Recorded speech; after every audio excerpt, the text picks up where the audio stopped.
Hoje é dia da ceia do Senhor, de celebrarmos a morte e a ressurreição de Cristo, e por isso o nosso coração deve estar alegre. Amém. Alegre por quê, irmãos? Porque o nosso Senhor vive. Amém. Ele ressuscitou, aleluia. E a destra do Pai agora Ele está, aleluia. Lucas 24, versos de número 2 e 3 diz assim: e acharam a pedra removida do sepulcro. Repita comigo: sepulcro. E entrando, não acharam o corpo do Senhor Jesus. Escova a sua cabeça. Senhor, nós queremos humildemente, Pai, nos prostrarmos e nos humilharmos diante de Ti, Deus, e pedir ao Senhor que em poucos minutos o Senhor fale conosco palavra de poder, palavra de autoridade, Pai. Que o Senhor venha, Pai, fazer com que a sua igreja seja fortalecida, Senhor, que ela seja enriquecida pela sua santa palavra, Deus. Nós oramos, ó Pai, no nome de Jesus Cristo, amém. Pode tomar o teu assento, meu irmão. Amado, falar sobre a morte e a sua ressurreição é algo que é o selo do Evangelho, o ponto-chave, o ponto central do Evangelho de Cristo, sua morte e sua ressurreição. Entender a ressurreição de Cristo e a sua importância é necessário, imprescindível para todo cristão. A doutrina da ressurreição é tão importante, irmãos, tanto importante quanto as demais doutrinas, aquelas que nós chamamos de encarnação, a encarnação de Cristo, seu sofrimento, sua morte, a sua ascensão em glória, hoje agora assentado à destra do Pai de Deus. Paulo chega a dizer que se não tivesse ressurreição, a nossa fé seria vã. Na primeira carta aos Coríntios, capítulo 15, verso 3, vai dizer assim: e ainda que distribuísse toda a minha fortuna, capítulo 15, verso 13 diz assim, 3, porque primeiramente vos entreguei, desculpa irmãos, estou no 1 Coríntios 15, primeiramente vos entreguei o que também recebi, que o Senhor morreu por nossos pecados, segundo as Escrituras, e que foi sepultado, e que ressuscitou ao terceiro dia, segundo as Escrituras, e que foi visto por Cefas, e depois pelos 12, depois foi visto uma vez por mais de 500 irmãos, dos quais vive ainda a maior parte, mas alguns já dormem também. Depois foi visto por Tiago, depois por todos os apóstolos, e por derradeiro de todos me apareceu também a mim. Ele está aqui falando que uma grande multidão se tornou, de fato, testemunhas a respeito da ressurreição, que a ressurreição era, de fato, algo ocorrido e comprovado por inúmeras testemunhas. O capítulo 5 da primeira carta aos Coríntios, capítulo 15, verso 13 diz: se não há ressurreição dos mortos, também Cristo não ressurgiu. E se Cristo não ressuscitou, logo a nossa fé é vã, nossa pregação é vã. E se Cristo não ressuscitou, então não há esperança, irmãos. E assim somos também considerados como falsas testemunhas de Deus, pois testificamos de que Deus ressuscitou a Cristo, no qual porém não ressuscitou, se na verdade os mortos não ressuscitam. Porque se os mortos não ressuscitam, também Cristo não ressuscitou.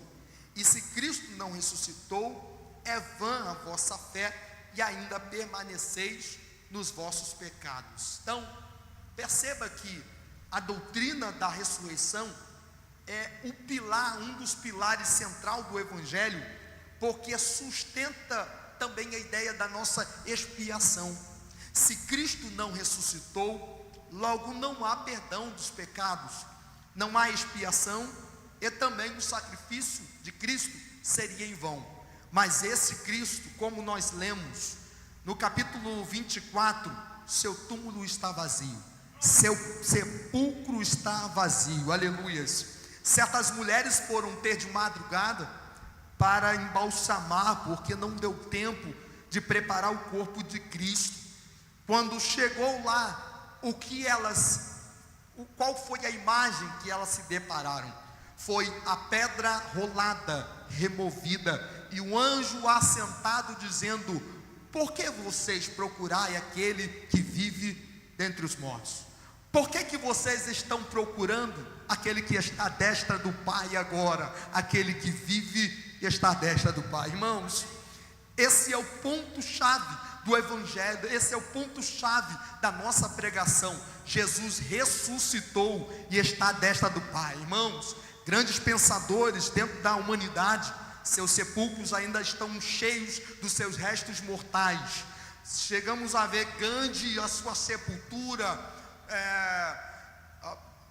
Alexandre o Grande, a sua sepultura, seus restos mortais ainda estão lá. Imperadores do passado, como César Augusto, como Domiciliano, todos jazem em uma sepultura, mas o nosso Cristo, sua sepultura está vazia, aleluia, porque as trevas, a morte não pôde. Onde está, ó morte, os seus aguilhões? Onde estão as suas prisões? Porque a morte não pôde contê-lo, aleluias. Ele mesmo, Jesus fala que ele tinha poder de dar a sua vida, e o mesmo disse que tinha poder de tomá-la de volta.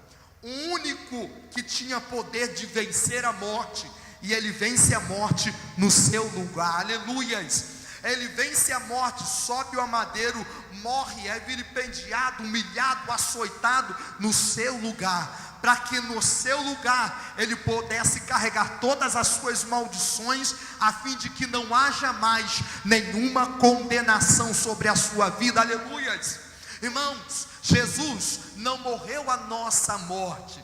Embora digamos, Jesus morreu a nossa morte, não, a nossa morte para Deus, aos olhos de Deus, era algo detestável, porque não dava para cumprir nada relacionado às exigências da lei e da palavra, da Tanakh.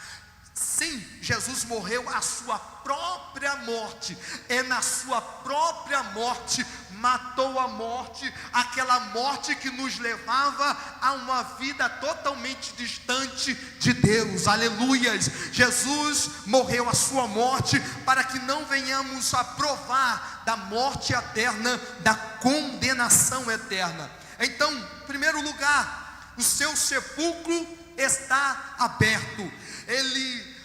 A pedra foi removida, mas foi removida de dentro para fora.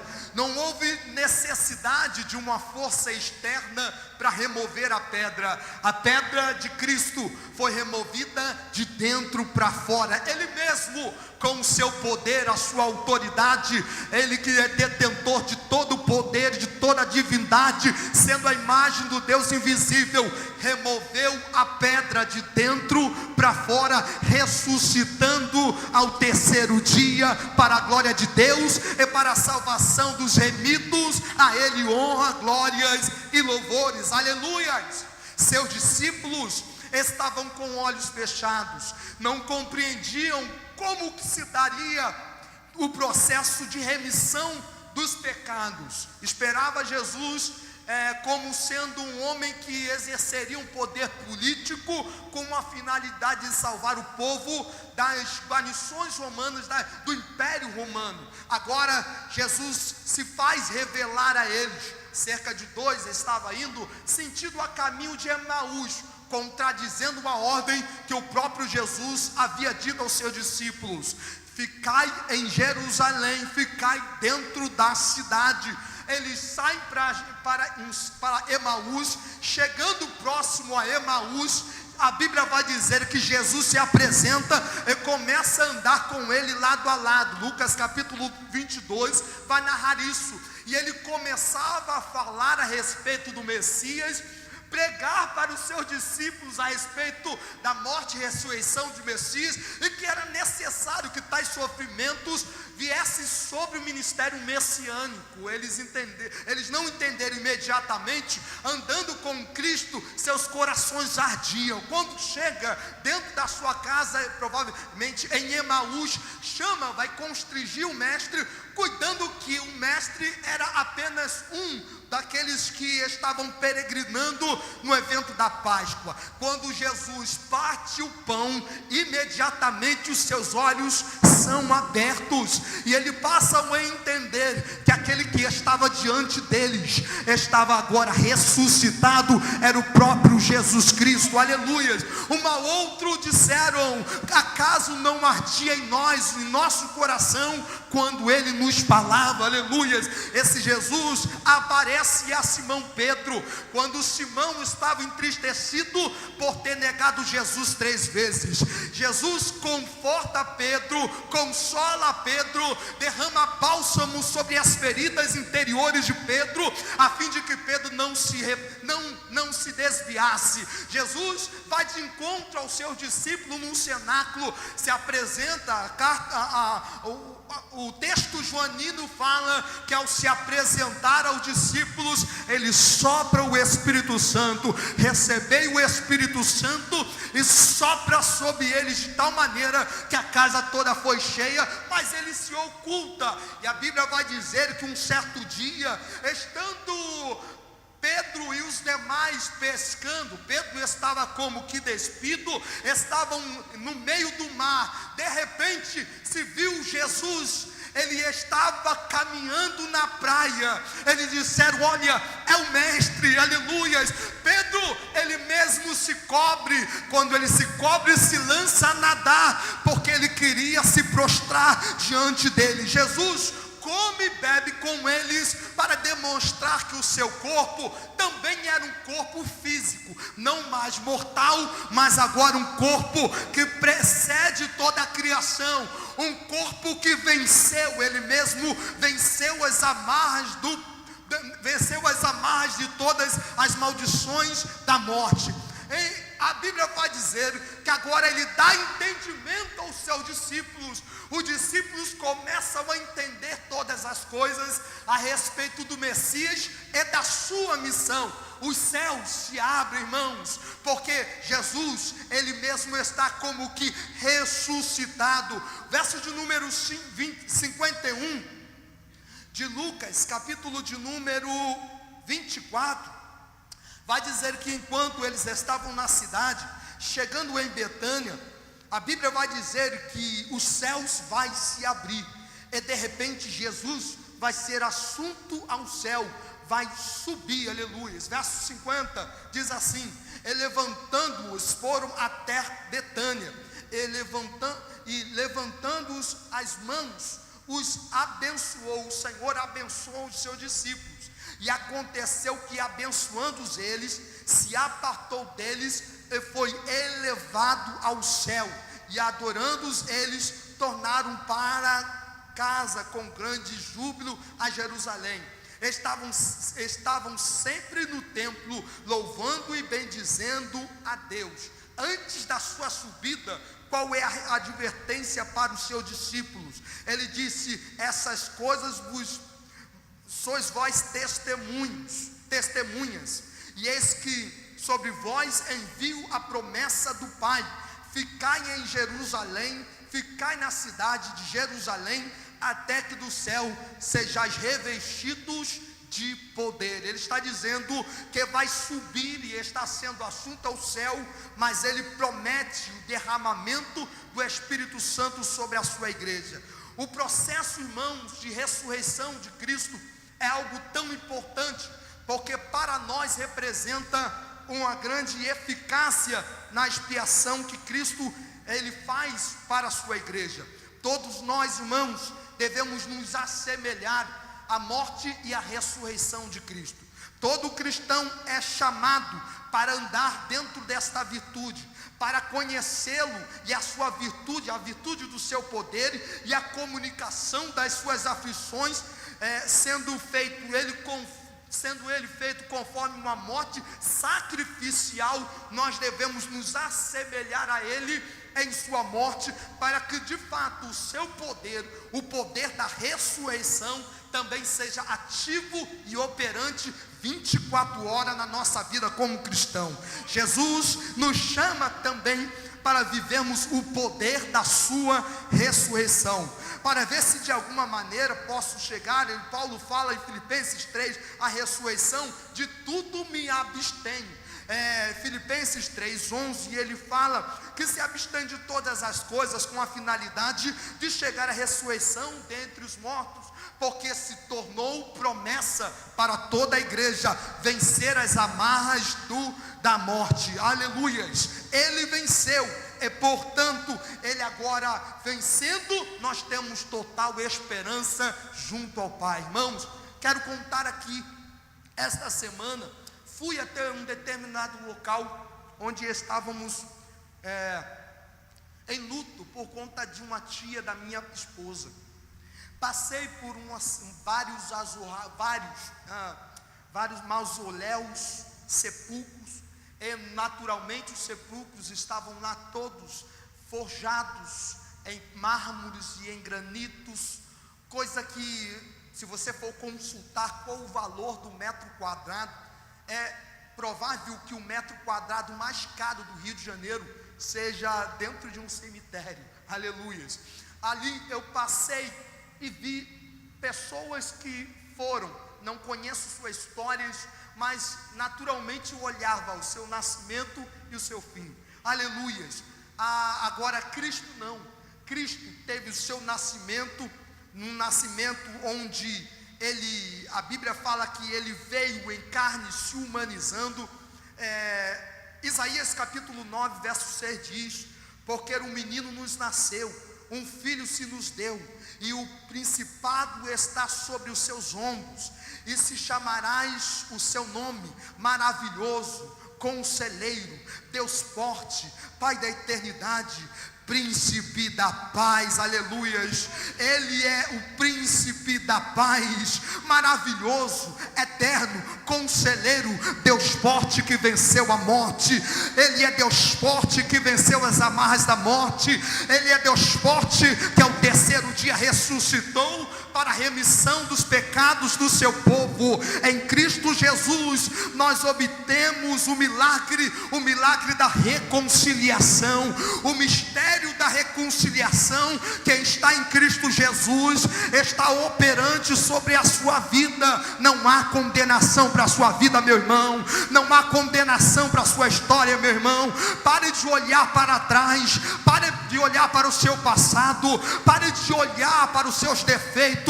Olhe para o autor e consumador da sua fé. Ele que te chamou para uma grande obra, ele mesmo vai consumar de uma forma triunfante. Aleluias! A sua morte foi para cumprimento de todas as escrituras. A sua morte também é para o perdão de todos os nossos pecados. A sua morte é para a nossa justificação. Esta justificação que é imputada em nós, de maneira que somos considerados como justos, não pela nossa própria justiça ou por aquilo que realizamos, mas por aquilo que Deus realizou por nós na cruz do Calvário. Ele é o justo e justificador. Aleluias!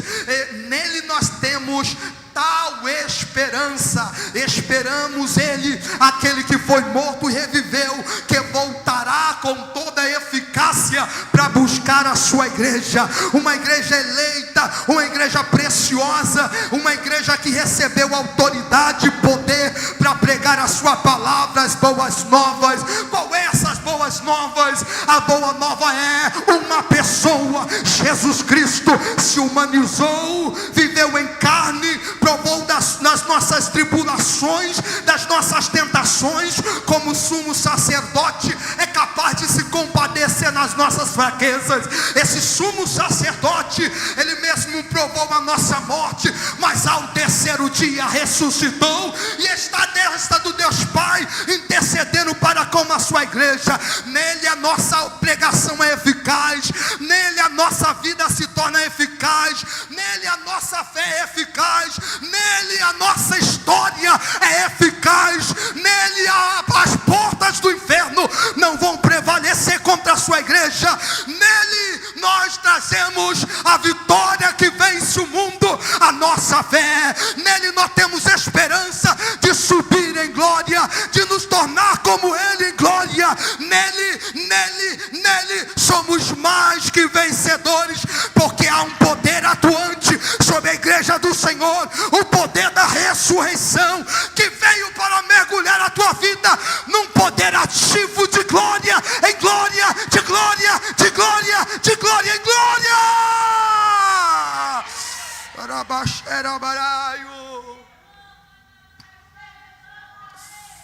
Somos gerados em Deus para uma viva esperança. Irmãos, o choro pode vir uma noite, mas a alegria vem pelo amanhecer. E qual é, irmãos, qual é a principal característica do dia? A presença do sol.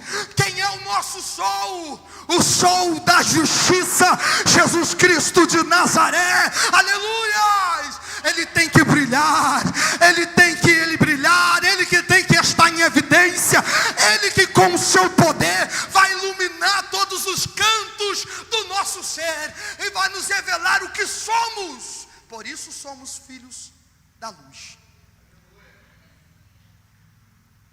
A Bíblia fala: sois sal da terra e luz do mundo. Mateus 5 fala: se o sal for insípido, para nada presta, senão para ser lançado pelos homens e pisado. Vós sois a luz do mundo. Sendo luz do mundo, não se pode ocultar. Somos luz do mundo como, irmãos? Não temos luz própria. Eu particularmente não tenho luz própria, mas eu tenho aquele que vive em mim, que tem luz própria. Aleluias. Me tornei como um satélite natural. Estou girando, estou em órbita em torno de alguém que é poderoso, o sol da justiça. Aleluias. Ele brilha o meu interior, e se alguém pode ver alguma coisa de graça em mim, esta graça não é proveniente naturalmente da minha natureza, mas da natureza de Cristo. Assim, irmãos, é a sua vida. Você resplandece Cristo, você brilha porque Cristo está em ti, você pode porque Deus está em ti, você é vencedor porque o brilho de Cristo está em ti. Aleluia. Somos gerados para uma viva esperança, irmão.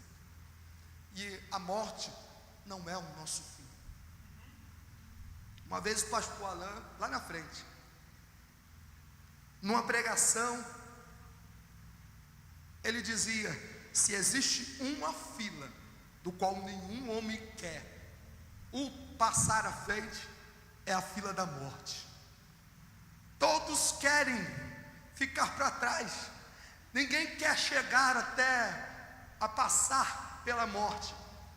Irmãos, mas a morte não é o fim para o crente. Aleluias. Podemos até por conta da contingência, da situação do qual nós estamos inseridos, passar pela morte, mas a Bíblia fala que nós possuímos em Cristo Jesus a vida eterna no Filho. Fomos transportados do reino das trevas para o reino precioso do Filho do seu amor, de maneira que a morte espiritual, morte não tem mais domínio sobre as nossas vidas. E o nosso corpo mortal será transformado à sua própria imagem. Na vinda de Cristo, primeiramente as primícias, aqueles que dormem, serão chamados, aleluias, à ressurreição. É quando todos os olhos verão Jesus vindo entre as nuvens, assim como seus discípulos viram Jesus subir, e foi ocultado no meio de uma nuvem que provavelmente representava a glória do Pai. Também esse mesmo Jesus, que com os olhos eles viram em Betânia subir, foi elevado, esse mesmo Jesus vai voltar para buscar a sua igreja. Não voltará apenas com anjos, voltará com pessoas também ressuscitadas. Quanto a nós, num abrir e fechar de olhos, de repente, aleluias, o mesmo Deus vai te puxar para Ele. Seu corpo, agora um corpo nesse atual momento mortal, dado a fracasso, dado a fraquezas, será revestido de poder e glórias, aleluias. Você será elevado com Ele nas alturas. Grande será aquele momento, o momento da vinda de Cristo, aleluia. Esse é o Evangelho, irmãos. Entender a encarnação de Cristo, sua morte e ressurreição, aleluias, sua vida sacrificial, sua ressurreição e também a sua vinda que será triunfante, aleluias. A nossa esperança é esta: Jesus virá para buscar a sua igreja. Para alguns isso é um pensamento, utopia, algo que não dá para comprovar. A gente não precisa comprovar nada para ninguém, apenas vivemos o poder de Deus. Esse poder que é atuante, o poder da ressurreição, já está ativo no nosso meio, já está ativo sobre a sua vida, o poder da ressurreição de Cristo. Aleluias. Esse mesmo poder que vivificou Jesus dentre os mortos é o mesmo poder que opera diretamente na conversão dos crentes. E vos vivificou, estando vós mortos nos seus pecados e nos seus delitos. Efésios capítulo 2. Esse mesmo Jesus que foi vivificado com poder, também, irmãos, o mesmo poder que atuava nele está atuando na sua vida, aleluias, para que juntamente com ele, assim como ele foi vivificado no Espírito, também você seja vivificado. Pois está escrito: aquele que se fez carne foi vivificado no Espírito, foi pregado entre os gentios, visto entre os anjos, recebido em glória. A esse glórias e honras na igreja, aleluias. Este voltará para buscar a sua igreja. Hoje é dia da ceia do Senhor, dia em que nós celebramos a sua morte e ressurreição, mas ele diz que nós devemos fazer isso até que ele venha. Na parúcia de Cristo, até que ele venha, nós devemos anunciar a sua vinda. Nós temos em nós o ministério da reconciliação, nós temos em nós o atuar do Espírito Santo, o poder que vivificou Jesus dentre os mortos, bem atuante, bem próximo na nossa vida, para também nos vivificar, aleluia. Ele fala, Paulo escreve a primeira carta aos Tessalonicenses: não ficai-vos preocupados a respeito desse negócio, porque quanto a nós não precederemos aqueles que dormem. Vocês estão preocupados a respeito daqueles que dormiram no Senhor, mas está escrito, aleluias, que esses que dormem no Senhor, eles ressuscitarão com o Pai, com Cristo em glória, aleluia. Eles se apresentarão com glória para buscar uma igreja lavada, remida, sem pecado, uma igreja triunfante, uma igreja que as amarras da morte não pode reger suas vidas, uma igreja do qual, aleluias, ela vence a morte pela morte de Cristo e sua ressurreição, aleluia. Irmãos, o sangue derramado é sangue da nova aliança, sangue para a expiação dos nossos pecados. E eu quero advertir você, irmãos, não fique preocupado, aleluia, com o peso. Jesus já carregou o peso na cruz do Calvário.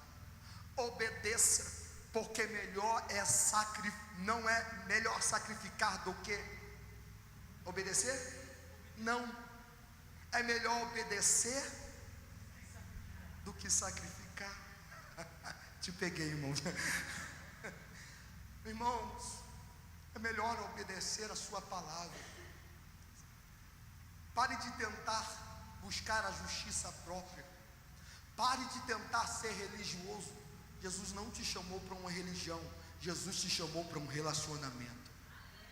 Pare de olhar, tentar ser religioso, quando Deus quer se revelar perfeitamente como um Senhor pessoal, como o pai que se assenta, aleluias, na mesa e educa seus filhos. Assim todos nós somos chamados, e não jamais devemos fechar o nosso coração quando Deus nos repreende.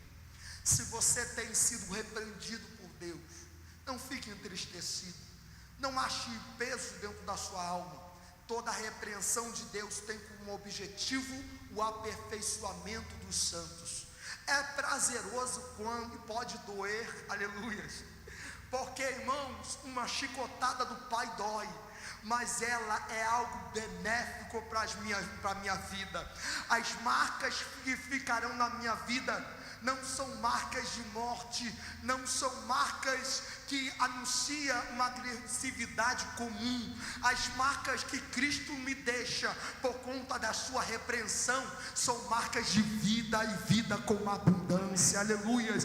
Saiba, quando Deus está te repreendendo, quando Ele está te exortando, te chamando para viver uma vida santa, é porque Ele não desistiu de ti. Ele está te chamando para uma comunhão perfeita. Sem santidade, irmãos, ninguém verá a Deus, aleluias. Se Ele exige mais de ti, se Ele exige mais separação, se Ele tem batido na sua vida, saiba reconhecer esse processo do qual você está inserido, e compreenda todo o trabalhar de Deus, porque a visão de Deus é te aperfeiçoar. Jesus não coloca na nossa vida nada do qual nós não podemos suportar, aleluias. Tem situações em que o vento não é dele, é de Satanás, como foi pregado aqui no domingo pela manhã. Tem ventos que vêm do diabo, mas Jesus permite para poder você crescer na fé. Tem aqueles ventos que é o Senhor que está liberando para a sua vida, mas para forjar caráter, para gerar integridade, santidade, pureza, aleluias. Saiba quando é o trabalhar de Deus, e em tudo seja fiel à palavra de Deus. Ela é perfeita, irmãos. É espada dói. A Bíblia fala, Hebreus capítulo 4:12, ela é viva e eficaz, mais cortante do que qualquer espada de 2 gumes, que penetra a ponto de dividir alma e espírito, juntas e modulas, e que é apta para discernir pensamentos e intenções do coração. Espada dói, espada fere, mas Ele promete que essa espada, aleluia, ela vai alcançar aquilo que é impenetrável. Ela pode nos ferir, porque tem 2 lados, mas essa espada, a palavra do eterno, aleluia, há de nos curar e gerar vida em nós, há de nos curar e gerar vida, de maneira que, irmãos, nós não seremos escravos do pecado. João capítulo 8 disse que Jesus está diante dos fariseus. Fariseus se gabavam dizendo: nós somos filhos de Abraão por promessa. E ele vai replicar aos fariseus dizendo: vós não sois filhos de Abraão, porque se fostes filhos de Abraão, sabereis fazer as obras de Abraão. Vós sois filhos do diabo, porque o diabo é homicida e mentiroso desde o começo. Quem vive nas trevas não é de Deus. Quem vive no pecado não é de Deus. Quem vive na idolatria não é de Deus. Quem vive na pornografia não é de Deus. Quem vive na prostituição não é de Deus. Quem vive dado a bebida forte não é de Deus. Quem vive dentro da roda de escarnecedores, sem querer fazer diferença, sem querer ser sal da terra, a luz do mundo, não é de Deus. Ele fala: filhinhos, não ameis o mundo, nem aquilo que há no mundo. Se amarmos o mundo, aquilo que está no mundo, o amor de Deus não está em nós. Se somos de Deus, o amor de Deus está em nós, plenamente nos aperfeiçoando e nos dando o espírito de adoção, do qual clama Abba, Pai. Esse espírito não é apenas de filiação, mas é o espírito de maturidade, que nos conduzirá a viver uma vida perfeitamente em integridade, em conformidade à imagem de Cristo, porque assim como Ele é, convém que sejamos. Assim como Jesus é santo, nós devemos nos tornar santos. Foi assim na igreja primitiva, irmãos. Na igreja primitiva foram chamados de cristãos um grupo, porque, aleluias, a cidade de Antioquia, ao ver um grupo parecido com Cristo, eles identificam que aquelas pessoas em tudo pareciam com Cristo. Daí vem a ideia: vamos chamá-los de cristãos. Por quê? Porque se parece com Cristo, irmãos. Quem é selado, quem vai subir em glória, quem vai provar do arrebatamento, quem vai provar da ressurreição, são aqueles que vivem uma vida conforme a vida de Cristo. Estou batendo? Não. Estou falando o Evangelho. Jesus nos exorta, consola e edifica, para vivermos uma vida plena e santa conforme Cristo. Porque quem é a imagem bela, linda, cristalina, é a imagem de Cristo. Ele é a imagem de Deus invisível. Deus, o Pai, espera ver mais de Cristo em ti. Deus, Pai, espera que Cristo tenha centralidade em ti. Deus, Pai, espera ver mais, porque esta voz dizendo: esse é meu filho amado, em quem a minha alma se compraz. É essa mesma voz que vai falar com os discípulos lá no Monte da Oliveira, na transfiguração, quando Cristo estava junto aos dois maiores profetas do Antigo Testamento, relacionada ao êxodo, morte e ressurreição de Cristo. Se houve uma voz no meio da nuvem dizendo: esse é o meu filho amado, a este ouvir. Precisamos ouvir mais e praticá-la.